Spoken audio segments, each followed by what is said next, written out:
कर बैठा हूं इन दोनों को। तो नारद जी ने कहा, ऐसा है कि मथुरा वृंदावन चलो। तो अब नारद जी उन दोनों को गीता का पाठ करके और भी वेदों के श्लोक को उनके सामने जो है पढ़ रहे हैं कि ये लोग उठ जाएं, उठकर बैठ जाएं। लेकिन फिर भी वे दोनों ज्ञान और वैराग्य उठ नहीं पा रहे हैं। तो अत्यधिक प्रयत्न, नारद जी ने अत्यधिक प्रयत्न किया,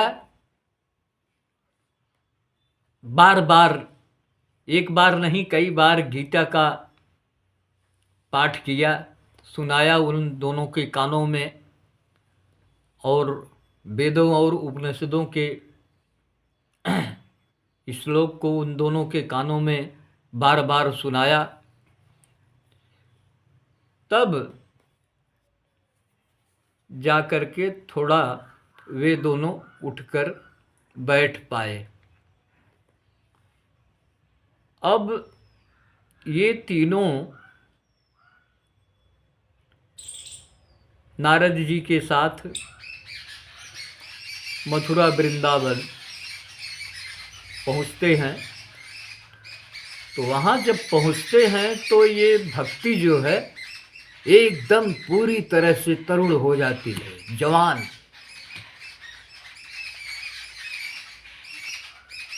क्योंकि भक्ति जो है ये भगवान को अत्यधिक प्रिय है,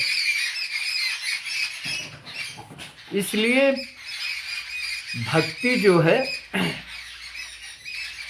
ये कभी कमजोर नहीं हो सकती। तो मथुरा वृंदावन में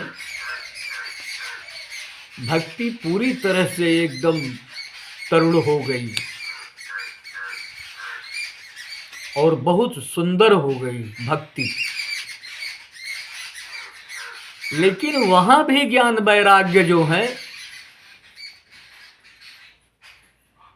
ये कमजोर ही रहे। थोड़ा सा अंतर आया, थोड़ा सा बल मिला, अधिक तो नहीं मिल पाया। अब नारद जी, अब देखिए नारद जी के पास परोपकार की वृत्ति कितनी है। लोग कहते हैं, कह रहे तो नारद जी ठीक आदमी नहीं हैं, अच्छे नहीं हैं नारद जी। तो उनकी मानसिकता अच्छी नहीं है। नारद जी हमेशा परमार्थ और परोपकार की वृत्ति रखने वाले देवता हैं। उनके अंदर ये सब नहीं है कि अब हम लोगों की सोच इतनी गंदी है कि हम लोग कहते हैं भाई, अब किसी का नाम भी अगर नारद रख दिया जाए तो लोग कहते हैं कि नारद नारद इनका नाम है भाई। नारद का मतलब वो झगड़ा लगाने वाला, चापलूसी करने वाला। तो ये इस संसार में लोग नारद जी को ऐसे